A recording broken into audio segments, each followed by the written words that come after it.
The Dharma, incomparably profound and exquisite, is rarely met with even in hundreds of thousands of millions of kalpas. We now can see it, hear it, accept and hold it. May we realize the true mind of the Tathagata. Today is the third day of this June session in 2024 at Mountain Gate in northern New Mexico. And I'd like to share with you some commentary and some history on the 4 Bodhisattva vows.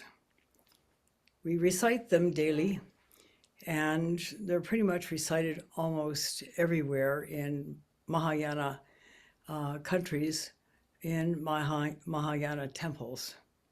As you know, there are 2 strains of Buddhism. One is an earlier version, but still practiced, and that is known as the Theravadan, or the way of the elders. And the other is the Mahayana, which is known as the Great Vehicle. Great Vehicle because it is big enough to encompass everybody who wants to become liberated. And that's kind of what the 4 Bodhisattvas are about, Bodhisattva vows are about. There's a long history from them, apparently, in various different versions. They were actually taken by the Buddha in his previous lives. When he was undergoing his sesshin, at which he came to his full awakening, sitting under the Bodhi tree in Bodh India, he first was assailed by all kinds of anxieties, fears, concerns, pain, and it's portrayed as a metaphor with Mara, the Buddha devil, throwing all kinds of enticing things at him, trying to get him away from his practice. We all have that going on. It's not necessarily the dancing daughters of Mara. I think many of us have a lot of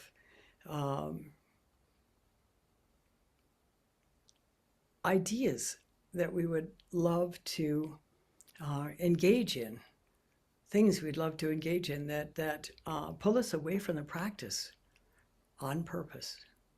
Because if we are constantly pulled away from the practice, then we have not really much of a chance of coming to awakening and becoming free of everything, which means whatever we do, we will do.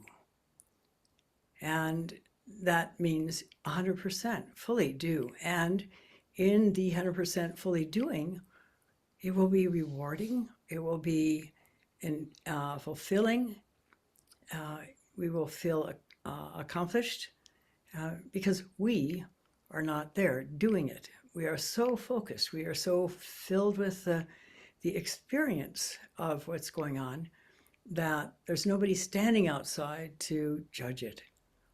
And because we're so fully aware and fully present with whatever it is, later on also, there's less of a chance, much less of a chance to go back and reanalyze, because what is there to reanalyze?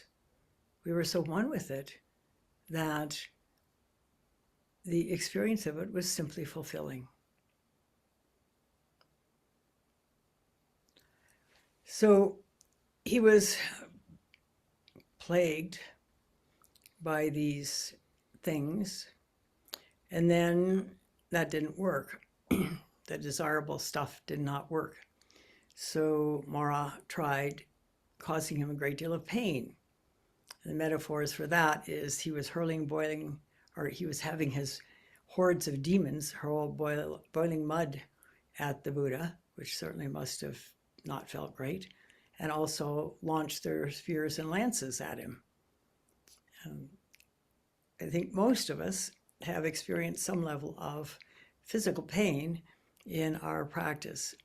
Most of it, as we begin to get to know about it, comes from the physical straining we often get caught in our early years of practice. Once we learn to relax, and for those of us who could lose a little bit of weight, that also takes some of the strain off as well. And gradually we become settled in our practice, both physically and mentally, emotionally. Before that, it's a challenge. It's really a challenge. And of course, we know that the most powerful thing that Mara hurled at him was, you can't do it. You're not good enough. And this is the bugaboo for most human beings, at least in the United States. And it's a very powerful one, because so many of us carry that conditioning with us throughout our life unless we do something to work with it and see through it and let it go so it no longer influences our life. Every human being is worthy. Of course, they may not have done worthy things, but that usually comes out of the belief that they're not worthy and some attempts to compensate. It also can come out of trauma and a reaction to trauma. There's unfortunately a great deal of trauma in people's lives these days. In earlier teishos in this sesshin, that's been spoken of. But as far as the 4 Bodhisattva vows, first they were fairly, or at least the way they were put down in print, they were fairly me involved. I'm going to do this. I'm going to become so great. Well, it's not that bad, but it's on its way. And then as time went on, people became more, more aware and more liberated. They changed and became less self-centered. And finally, in China, they came to be reflected as pretty much the same as what we say now here at Mountain Gate. And I will share those with you.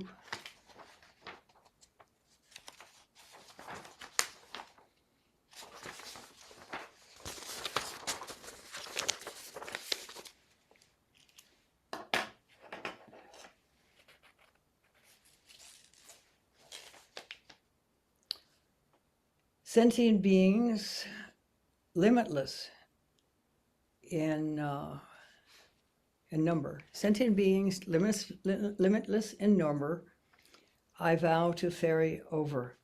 Ferry over means to liberate. That's the metaphor for coming to awakening, is you cross the stream.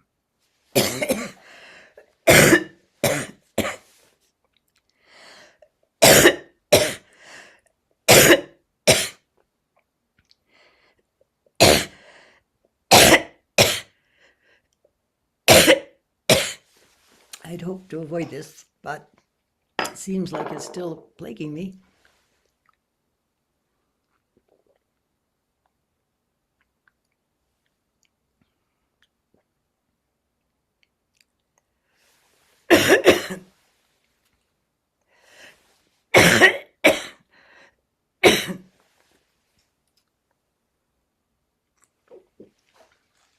And there's going to be more of this in a minute, because there's more than one way to take it. And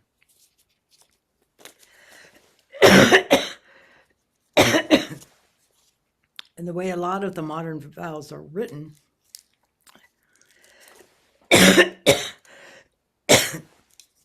is, again,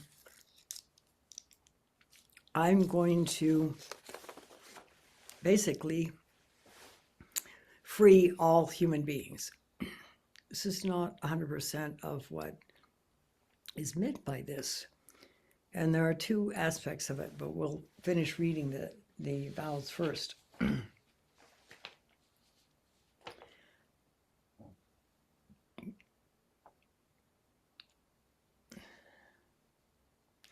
Passions, which are numberless, I vow to extinguish. Passions, which are numberless, I vow to extinguish. Now, wait a minute.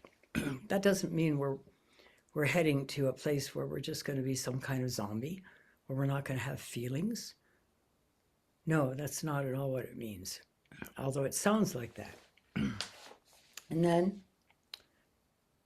the Dharma gates without number, I vow to know. And then finally, the Supreme Buddha way, I vow to actualize. Actualize really is what we want to do. We want to continue to work as long as it takes to come to awakening and the freedom that allows. And of course, we have to do the long maturation alongside of that process, or we will not be able to actualize the awakening. To actualize the awakening is to, having done all the groundwork all along the years, however long it takes to reach deep awakening, and that is through Kensho, through Satori, and through even deeper awakening, we also need to get to work on what we begin to see as we're getting more and more clear in our minds. Otherwise, we'll just stay stuck in our behavior, and we will not have actualized that awakening experience, which is absolutely vital. What is the point in coming to awakening if it's not going to be reflected in your life? Yet, in the earlier years of Zen in America, that really wasn't talked about, even though back in 18th century Japan, when Hakuin was teaching, and his student Torei Enji eventually taught, the long maturation is vital, and it is. So the way we recite the four vows here at Mountain Gate are: sentient beings are numberless, I vow to liberate them. Attachments are inexhaustible, I vow to put an end to them. This is different from getting rid of our feelings. It's when we're caught in something and the feeling just recycles itself. Anger or frustration or fear or sadness. That's because we're attached to whatever has created that emotion. It's not about letting go of any concern about whatever happened that triggered those emotions. But when we can be let go, when we can be unattached to a result of whatever happens or doesn't happen, then we are free to respond in the most effective, open, kind, and wise ways. And then finally, well, not finally, but Dharma gates are boundless. I vow to master them. This is different from vowing to know them. A Dharma gate is a situation which is challenging. And to take that bit in the mouth, walk right into it, and work with exploring what is going on and why are we caught in it. It's a Dharma gate into awakening. Or I should say, it's a gate through the Dharma into awakening. And we have plenty of opportunities as we grow deeper in our practice to encounter those Dharma gates and to walk through them and master whatever it is that created that blockage, that seeming blockage. A reminder that the gateless gate is the translation of the collection of koans known as the Mumon Kan. Mumon, no gate. Kan is barrier. Because from the outside, it looks like it's unfathomable. And for some people working on subsequent koans, it can feel very frustratingly unfathomable. But keep digging, keep opening. Don't set your mind on any particular thing, and it will come to you. You will open to the deep meaning of whatever this koan is. And as one progresses through koans, they become deeper and deeper and deeper. There are quite a few koans in the Rinzai system, all of which are worked through. They're not gone through as an intellectual study. We don't get into the history of it beyond basic information.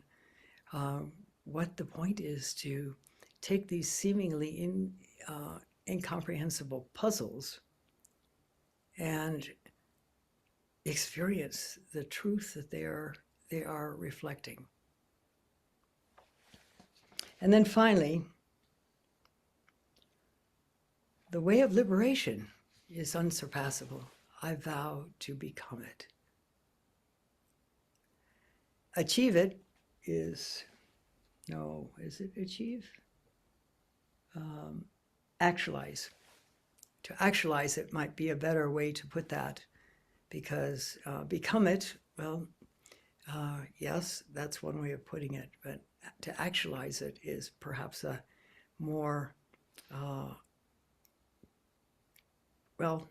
more transparent way of saying it. So the sixth patriarch had a real excellent, deep take on these vows. Sentient beings are numberless.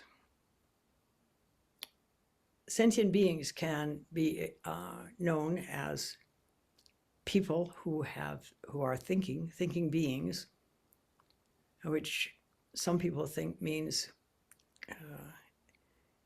only human beings, and not that animals cannot be liberated because they are not sentient. They don't think.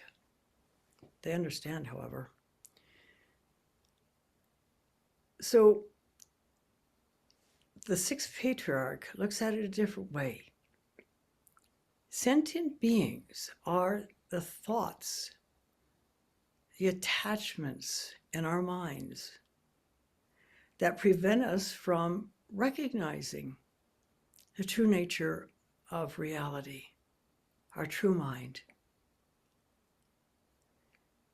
We're all conditioned beings, and that begins from the very, very first moment. In fact, it can happen before we're born, because it's known that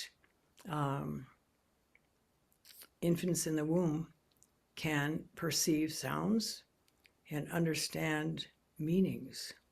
And the mind state of the mother is significant in how this infant receives the outside world. And as we grow, we are fortunate and we have positive experiences, or in so many cases, we're not so fortunate and we have a mixed bag of experiences. Sometimes dreadful and sometimes intermittently dreadful, sometimes frightening. Sometimes when they are frightening, there are other people there for us who hold us, who hug us, who keep us safe. And so that experience is not the same as it would be if it were happening with nobody there to support you. And when nobody's there to support you, it becomes traumatic. Sadly, this has happened way too many times in too many people's lives. And the result is that we act out. We react out of our assumptions about ourselves and about whether the world's safe or not, and so on. So what the sixth patriarch was really meaning was, see where you're caught and work on letting go that caught place. In the metaphor that I enjoy very much, it's as if we're upholstered in Velcro, that stuff that is used to attach things, because it comes in two parts. One is soft and fuzzy, and the other has lots of little tiny hooks in it, which engage in the soft and fuzzy part, and then it's pretty hard to undo. It sounds actually like you're ripping something when you do undo it. And so as we go through life, we have developed through our conditioning a certain type of Velcro, either the fuzzy part or the hooked part. And if we are, so long as we're around people who only have the fuzzy part, there's no getting caught. But that doesn't normally happen for people. Anytime, if we were wearing the fuzzy part and we come in contact with someone with the hooked part, or vice versa, zap, we're caught in the dynamic between those two people. And it can result in a lot of suffering. As we continue to do our Zen practice, it's as if we're gradually shedding more and more of that Velcro, so that as we come into contact with other types of Velcro, it will only catch on what's left of whatever kind of Velcro we were originally upholstered in. And the goal in life being to completely leave all Velcro behind and seamlessly move through life without being caught in anybody else's Velcro, because we don't have our own Velcro to get caught in anymore. It's a lot like that. And the practice makes it possible to shed that Velcro. So that as we do that, as we open to awareness of where we're caught in stuff, that is working on liberating all sentient beings. And that's a very deep, deep way of seeing it. It's not like we're supposed to go out and proselytize. It doesn't work, really. I've seen that over and over again, and I wouldn't be inclined to do it anyway.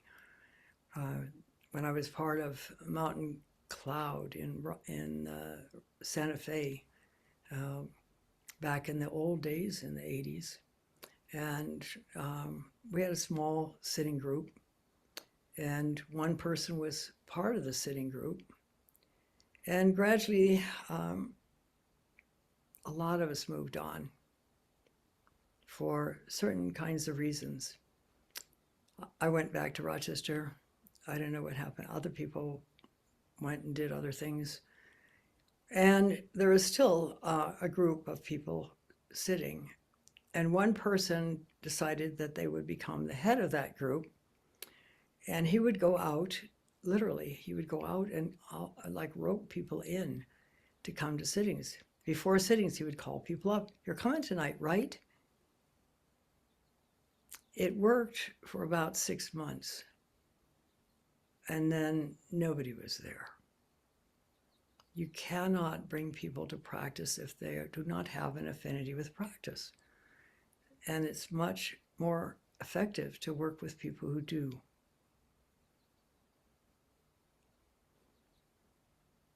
So that's the sentient beings are numberless. I vow to liberate them.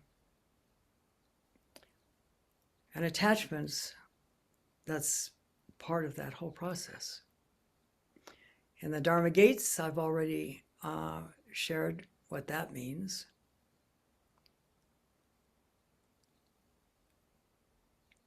And the way of liberation is unsurpassable.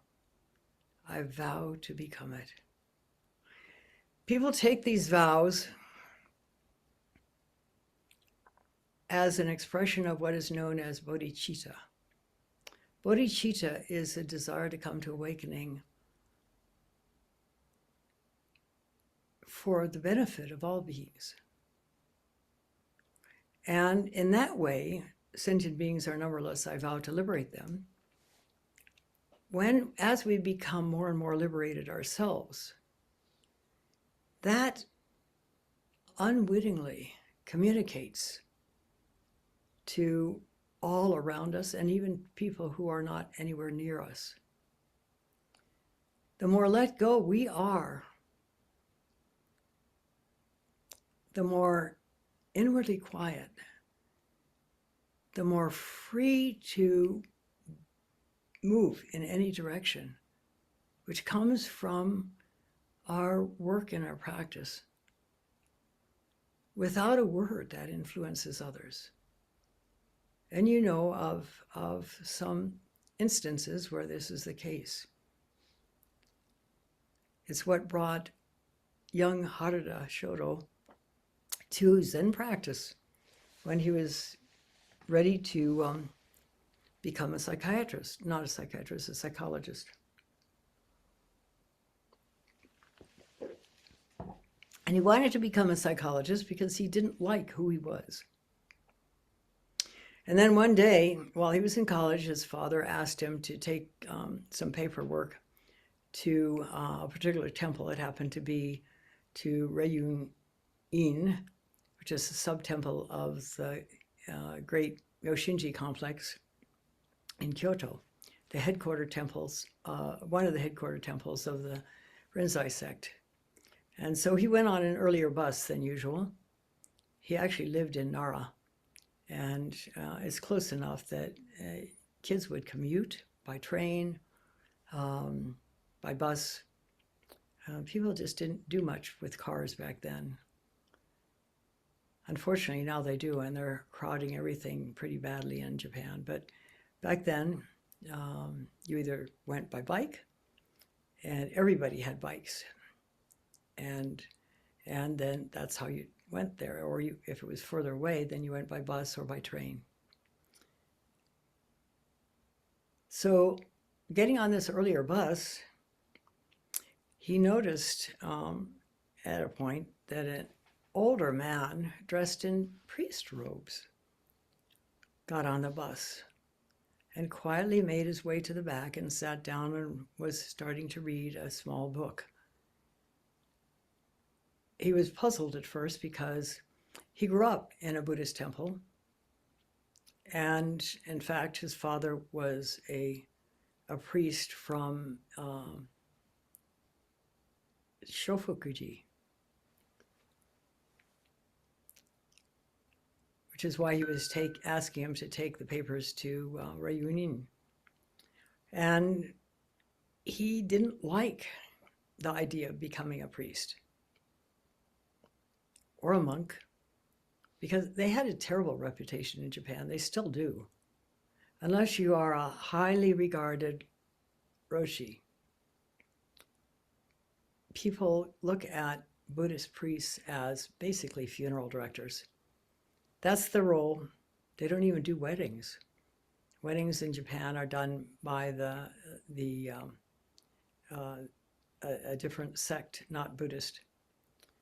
And funerals are done by Buddhist priests. But they're not very, very respected. They don't have to have much training, for one thing. It's not the level of training you have to be in order to be a roshi. You go into a temple and learn to do zazen, and learn to give a few dharma talks, learn the chants, learn how to do some ceremonies, and then you're out and you can run your own temple. And that was basically what his father was doing. So he didn't have much appreciation or much respect even for Buddhist priests. And here was this obviously Buddhist priest, because he was in robes, and yet so profoundly quiet inside. How so? How did he get that way? And as young Harada got off the bus, he was delighted to see that the old priest also got off the bus at the same stop. And not only that, but they both were headed in the same direction. They both were going to Reunion. That is because the priest, who was Mitra-roshi, he was actually, that was his temple, or I should say one of his temples. So instead of becoming a psychologist professionally, Harada walked over the mountains by foot from Nara to Kobe, where he was able to train with at Shofukuji with Yamada Mitra-roshi. And the rest is history. He is the most prominent, if not the only, true Roshi. Roshi means elder teacher in Japan these days. The others have pretty well died off. He's working very hard to have many successors, both in Japan and in the United States and in Europe, so that the depth of training that's available at Sogenji can continue on.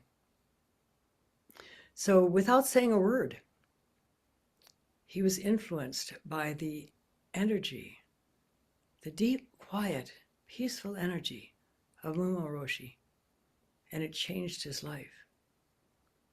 There are many, many cases of things like that.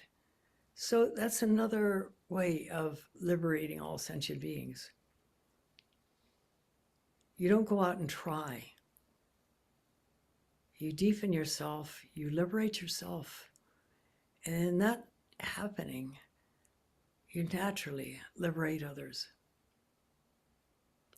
This is the meaning of the 4 Bodhisattva vows in this current century, in this current temple. Sentient beings are numberless. I vow to liberate them. Attachments are inexhaustible. I vow to put an end to them. To free ourselves so that we can truly be who we really are.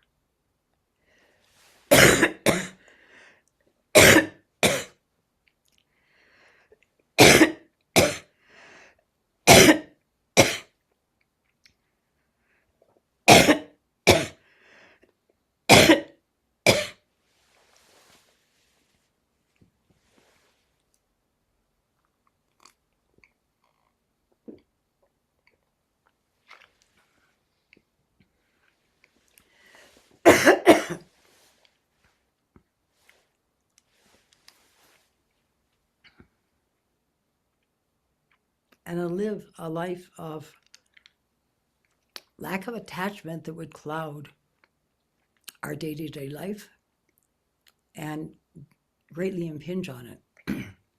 This way we can be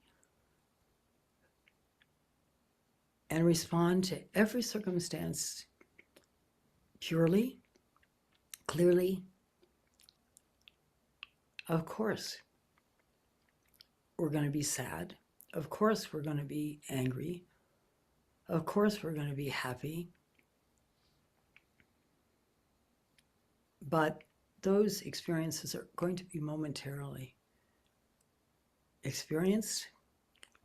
And then if we work with the way Longchenpa taught, to truly feel the energy in our body of whatever that feeling is, dread, irritation, whatever, it's there, but it has no power to impact us or anybody else either. When we recognize emotions as energies, and often they are energies we're trying to escape by getting emotional, then our life can be much simpler and much happier.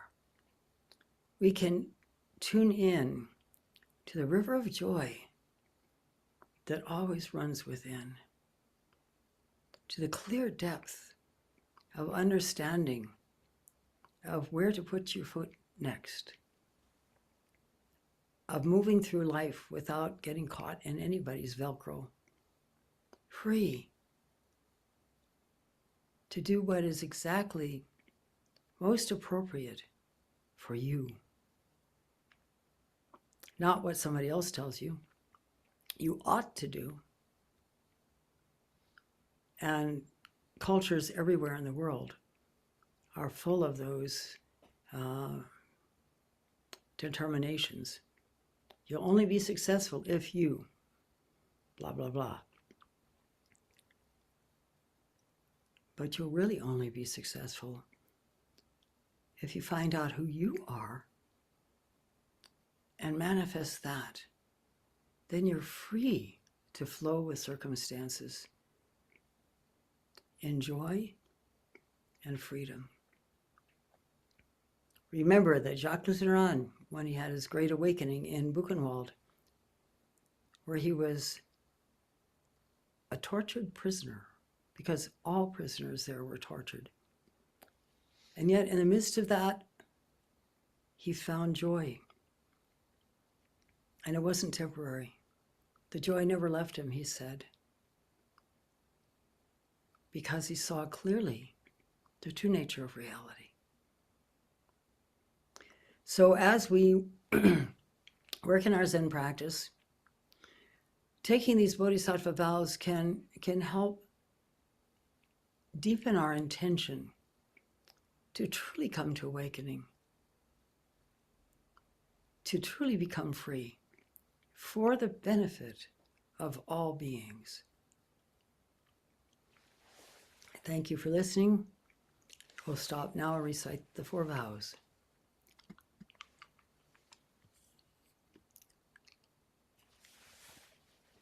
Uh-oh, I got the wrong glasses on. That's the problem.